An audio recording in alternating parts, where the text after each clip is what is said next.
So what's it like to be here, Chase, to represent Illinois? You guys here together, of course. What's it like to represent Illinois going into what possibly is like your final season? I mean, it's a true honor, and being somebody selected to attend Big Ten Media Day is also it's a big deal. I mean, you're a player that's well respected in the locker room, outside the locker room, by your coaches, by your teammates, and you're here representing all of them. So coming here today is it's an honor. I definitely feel special, and I'm looking forward to talking with you guys. Sid, I know you guys probably don't mind talking about it, but you're going to be asked a lot about twin stuff today, I'm sure. I mean, just the beginning of the questions, yeah. So can I get you started on it? Yeah, I don't know why not? Why not? Warm us up. I don't know if I've ever asked you this. Who was born first? Chase. Chase born first. Chase was born first. All right. How are you guys? Sid, how is Chase different from you? I mean, it's easy to say how we're similar. You look at the hair. I mean, that's the easy note. I mean, he's got the tattoos. He's got in the looks, we're a little different now. We used to be, when we were younger, it was hard to tell us apart. I'd say in our personality, too, as you get to know us, we're a little different. But then, I mean, the obvious note is that I'm better looking. The obvious note. You beat me to it. So, I mean, that's a given. I didn't even need to say that. You beat me to it. But, I mean, that's the obvious one. But, I mean, we're both different in our own ways. And, yeah. So, Chase, I've heard he's a little bit more intense. You're a little bit more laid back. Is that true? That's fair to say. That's fair Okay. to say. He's learned to loosen up a little bit more, but that's a true statement.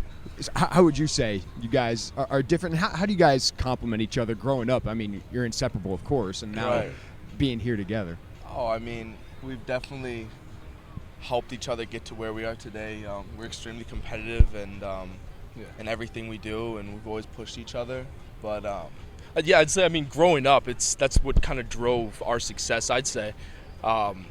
I mean, competition between the two of us, no matter what it was. I think I've said this in past interviews, is like just having each other to compare us to. You know what I mean? So if he does something, I'm going to try and beat that. And then that was kind of the drive throughout our entire relationship growing up. So just trying to beat each other. And then also having us as competition. Like, I mean, us two growing up, especially in high school and stuff, and even at school sometimes, we're our best competition. Right, yeah, there's no better better each other. yeah. So and we look alike. So it helps. yeah, for sure. And there's nothing better than beating him in something. And I'm sure you can say the same thing about me. Right. So, we've heard, Chase, that Sid is really intense. Is there times where you're like, dude, you gotta dial it back, man. Like, this is getting a little much. Yeah, camp last year. Really? What happened? Oh man. I mean, I feel like when you're at practice and you might get caught up in the heat of the moment, and we might get a little angry at each other at times. But yeah, no, there's been a few fights, but that's it. Yeah. When was the last fight? Like, when did you two really have it out? I mean, I exactly what he was getting at was last year in camp, and he really deserved what he got from me. Really deserved it.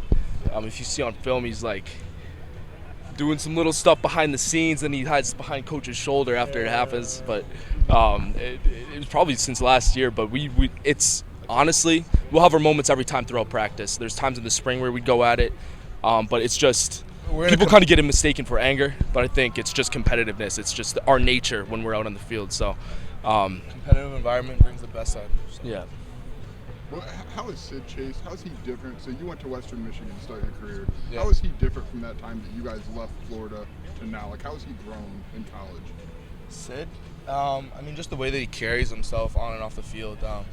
He's a true professional in everything that he does as far as preparation, and I just know he's gonna make sure no stones unturned and no page is left unread, and every single time he goes on the field, he's ready to go. So Chase, give me the lowdown of going up against Sid. What makes him difficult as a defensive player?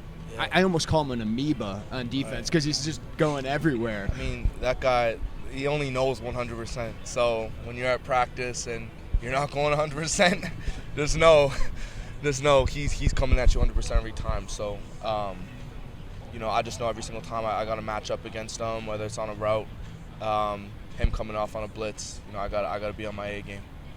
Sid, what makes him difficult? He's one of the best backs in the Big Ten, returning, had a fantastic year last year.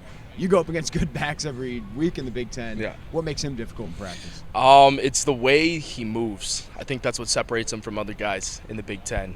He's elusive, his quickness out of the hole, his speed coming, his breakaway speed. I think that's what separates him. And then he's a smart player. The guy knows how to play. The guy knows how to study. So I think his preparation also takes note in his play and how he performs on the field on the weekends. Chase, I'll give you this one. This season, you guys both had great individual seasons last year. The team took a step forward. What's the season mean to you guys individually and personally? Individually, I mean, to me, a good season would just be improving week in, week out, being better in the next week than we were the week before, and just leaving the season and leaving Champaign better than we came into it. What about you, Sid? Like, this is definitely your last year. Yeah. What's this one mean to you? It's gonna be hard not to get caught up in the moment. I mean, I've been here it's going in my 5th year. So just being able to represent that block eye on my chest for one last time. It hasn't really hit me yet, but when it does, it's gonna hit me hard. But I think one thing that's gonna be big is obviously improving week in and week out, being a better team by week 12 than we were at week 1, and then for myself, doing my part to help the Illini win games, and just being the best version of myself every single day and trying to improve. If it's 1%, if it's 0.5%, whatever it is, moving forward. Let's start with you, Sydney. How's this coaching staff over the last 16 months changed you or affected you as a player? Yeah, I mean, it's easy. It's easy to look back on the film and see the improvements I made as a player. It's obvious, actually. This coaching staff came in and really opened their arms to us. So, and the day one, since Coach B walked in the room, we all respected him. There's a respect that everybody. I mean, you could feel it in the room the first time he spoke with us. But they've done a good job letting me, play. They trust me, and I love that. And I've really loosened up as a player, I think, on the field. I know. Going along that, Sid, I know you talked to us about it, but Ryan Walters came in and unbelievable the difference, and his entire staff deserves credit for that. But just Ryan Walters, how has he impacted you in this entire defense? Yeah, I mean, it's apparent that he's affected our entire defense. He's a smart mind. His game plan's unreal. I really like what he does on defense. He knows how to use the players in our locker room.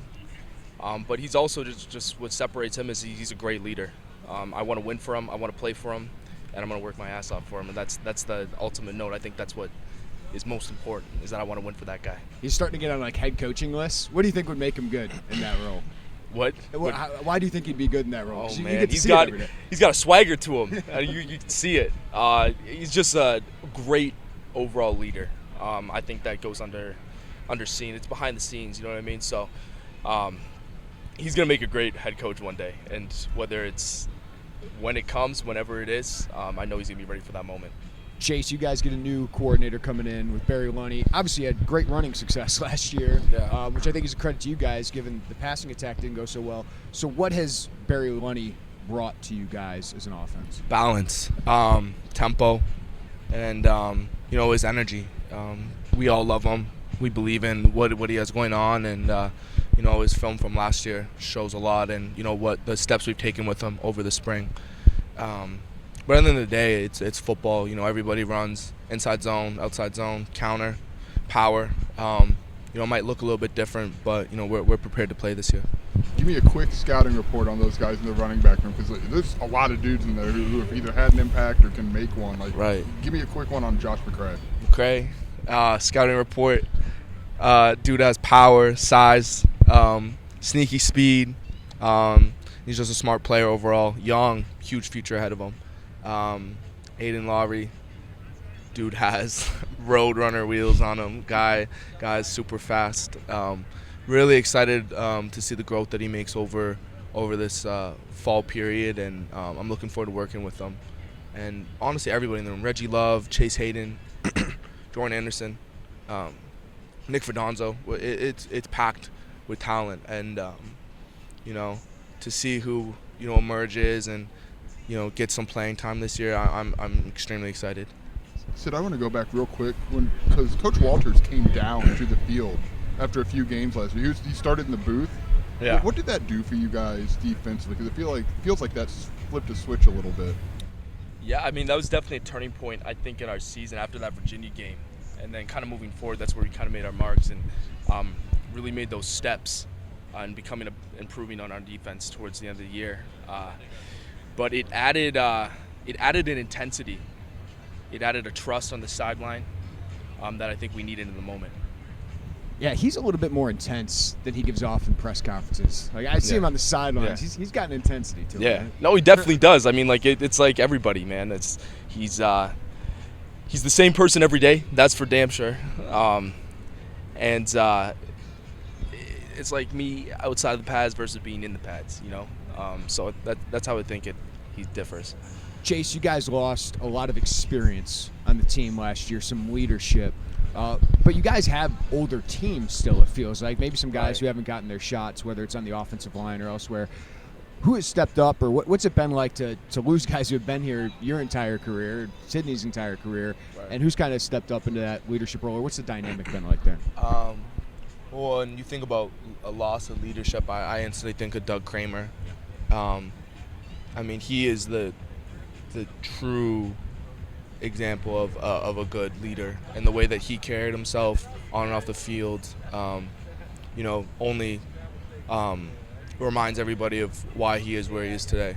Just playing on the Bears, he's a great player. But somebody that I've seen step up like no others, Alex Palczewski. He's has some seniority and tons of experience. Like, he's about to break the record of most starts. I don't think anybody's been able to come close to that, and that only solidifies, why we kind of go to him and look to him for advice and certain things, and it's just really cool having him around the locker room still, because it would have been a big loss if he were to take off. Have you actually thought about how many starts that is? Like, that is a silly number. He's got over 3,000 snaps already. Like, have you ever thought about how insane that is? I just think of, like, my body and, how sore I might be. But he's holding together well.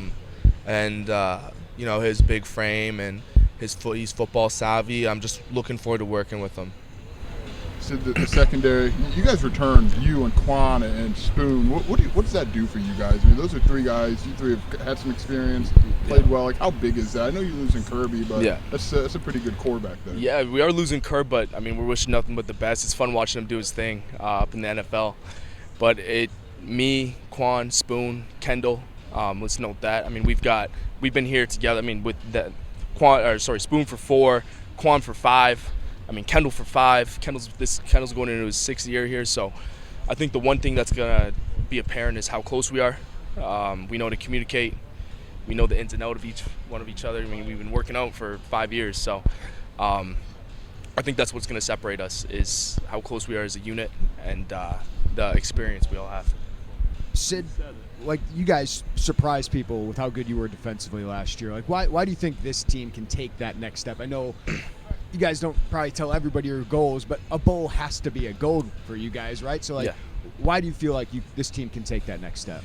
Yeah, I mean, I think it's easy to get caught up in what we can do this year, but I think at this note, I think it's easy to just take it day by day, week by week, making sure that we're doing the best thing for the team, winning the games that we need to, week by week. So, I'm gonna leave it like that, Yeah. Let's focus on what's week 1 before we get to week 2, Yeah. Chase, I wanted to ask you, seeing some of your teammates like Doug, Vidarian, and obviously Kirby get to the NFL, what's that like as a guy who obviously wants to be there? Like, what have you learned from those guys and their roads to the NFL? Right. I mean, it's only motivation, and especially when you know people personally that you played with, and they got drafted, and not only got drafted but signed, and now they're creating roles for themselves on NFL rosters. It's big time motivation, and my brother and I both older and definitely exploring the idea of the NFL, and it's just cool that we're able to do that, and it's kind of on our radar. Let's lighten it up. So when we talk to Brett Bielema, he's got like these sayings. It's like full go rodeo, I think is one of them. It's live. What's your favorite Bielema-ism? Live. I've actually when we were on the way here, I heard him say it a couple times. Sometimes I think it was at dinner too. He's like, "Oh, it's a pretty live." What do we get? Like, might have been the garlic bread. Everything's live. Yeah, it's live. Everything. I'm like, I just took a mental note of that. I'm like, that's his go-to word. I remember when Brandon Peters like made his appearance on Instagram for the first time at like 29 or however old he was. Like, that was his quote. It's like, it's pretty freaking live. I'm like, is this, he really says it that often? Yeah, it's his go-to. If it's hype, cool, anything. That's live. That's live. Yeah. It's kind of. Go ahead. Sorry. Do you have a favorite one from like Coach Walters or Coach Henry or anyone else? Oh man. No, I mean I don't have any, but I mean the live thing is something we all know. It's, I mean if he doesn't say it 400 times a day, then it's not a day for Coach B. So. Do you guys give him a hard time about it? No. I mean it's so like I don't know. You don't even. It's like white noise now. You know? I gotta ask about him.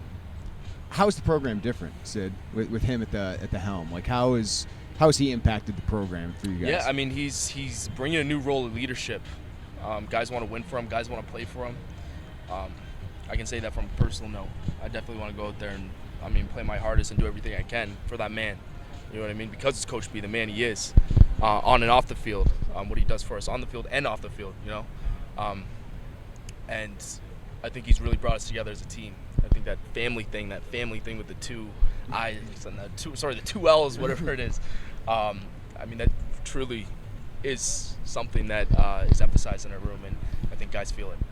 Chase, I hear that from a lot of recruits too. Like the family thing isn't a slogan. I know the coaching staff probably says that to everybody too. But like, how do you feel that? Like to people who might think it's a corny slogan or whatever. Right, it might kind of sound. Yeah. Like, I was gonna say right, that. So like, how do you feel that? Like, how does that come into practice? Yeah, I mean, it's the way that we welcome recruits, new people coming in the room, and just the way that we welcome each other. And you know, if you need anything, you can go to anybody. You don't think twice about that. You can go to people for whatever you need. It's just, I think that's really how we embrace that whole new family slogan, and that's why people feel that way when they come to Illinois. And most importantly, it's how we hold each other accountable. Yeah. At practice, and the expectation we got, like we would as a family. Like you guys have for your own family members, right? So that's kind of what I like to relate it to. Just I want to start, like I know you and Sydney are competitive. Like that's how you got here. But just on a different level, to go through college football with your brother, and I'm guessing your best friend, or you don't have to tell him if he's not. Like to go through college football with him and to see him achieve the levels that he's at. Like what is that like? Do you get a chance to reflect on that at all? Right. Sometimes so. We talked about this maybe a couple weeks ago, but I vividly remember sitting on my mom's balcony in London, Ontario, looking down on a Friday night football game in Canada. It's a high school football game. There might have been 400 or 500 people there, and I'm like, holy crap, like I want to be those guys. Like I can't wait to do that, because when you're in Canada as a young football athlete, you can't envision the Big Ten, the MAC, any Division I school, to be honest. And that's why our goals were kind of low set back then. But then when we had the opportunity to go down to Florida and, you know, really embrace American culture, college football is obviously a part of that. And, you know, to think back on that, of, you know, how our mindsets have changed, our goals, our aspirations, it's honestly, it's amazing. And, you know, I'm super proud of him. We're both going to be leaving here with college degrees. I'm going to be starting my master's. And it's honestly, I just feel truly blessed that, you know, I've had the opportunity to be in Illini. Do you remember that moment, Sid? I mean, I do remember looking back, watching those games, wanting to be in them. I mean, it was crazy. It's like you don't see college football up in Canada. It's more, you look at the NFL. It's like, man, I'm going to go from high school and I'm going to go play in the NFL now. And you don't really notice that college part, but it is amazing to reflect and look back on how far we've come. with ball and where it's taking us and where it's going to continue to take us after college. So I think it's just amazing reflecting on that. I want to ask you the same thing. To see your brother at this stage, I mean, we've talked about as one of the best backs in the Big Ten. He's on these watch lists. Like, what's that like for you to see him reach his goals that he set and knowing what it took him to get here? Well, it's cool. You know what? You go look in the man's bathroom and you see what he has written on his mirror. I'm not going to say it. But come on. I'm not going to say it. I mean, that's for him. You know what I mean? And what he has written on his mirror and the goals that he has, and to see the guy go and get them, it's cool. And it's what separates him. I mean, being his brother, watching that, I've got nothing to be but proud of him, right? But to watch him go do these awesome things, it motivates me. It motivates me to do, you know what I mean, go reach for my goals and go after what I want. But, I mean, I'm nothing but grateful for the guy to continue to push me as he goes for his goals as well. Chase, can you share what's on that bathroom mirror? Some personal stats and team goals. Yeah. Gotcha. I got to ask you, as a guy who covers recruiting, your signing was like the most surprising I think we've ever had, like, because there was nothing on you out there. But then you turn on the film, it's like, oh, I see why they got him. Was that just you didn't make a big deal out of recruiting, or what happened? I didn't know. I mean, I was a Canadian guy coming out of high school. I'm being honest. I thought, D2 school was the same as Alabama. Like, I'm being honest. I'd be happy to go anywhere. But I'd say the process was a little different for me. I didn't get many looks, as he got plenty. And I didn't really have an expectation of where I wanted to do. So when Illinois came, I was like, heck yeah, cool. Big Ten? What's that? But it's crazy to reflect. I mean, I had nothing on me. I think I just created a Twitter in my senior year. I think 2 months or a month before signing day. I was like this ghost that just appeared on the scene. To be real. And it's crazy reflecting on that. And it's been nothing but a blessing to be here. Chase, you guys are an amazing story. The last thing I got for you is, what was it like making that journey as high school junior seniors coming to America, playing America's sport? Like, what was that year like for you guys? Yeah, I mean, that summer was a lot to begin with, because our mom played a huge role in that. Our grandmother, we got to be super appreciative of them. I mean, I think our mom did both of our applications to get into school, and maybe I'm not supposed to say that on air, but that's what happened. And then, financially, our grandmother seriously played a huge role in that. But I think we talked about the story with Coach B on the way to Indy, but we I think we got accepted on a Wednesday. We started heading down there on a Thursday. I think later that Thursday we met with the family and had dinner with them. We attended class on a Friday, kind of attended the day. Our mom left on Friday, and then we got picked up by our host family, Phil and Karen Yates, on a Friday, and then we stayed in their house that night too. So just the quick turnaround from being in London, Ontario, to then living in Bradenton, Florida, it was just quick transition. Quick transition. So. Unbelievable story. Well, Chase and Sydney, enjoy Big Ten Media Days, guys, and have a healthy, great season. Guys, appreciate it. Thanks for coming out.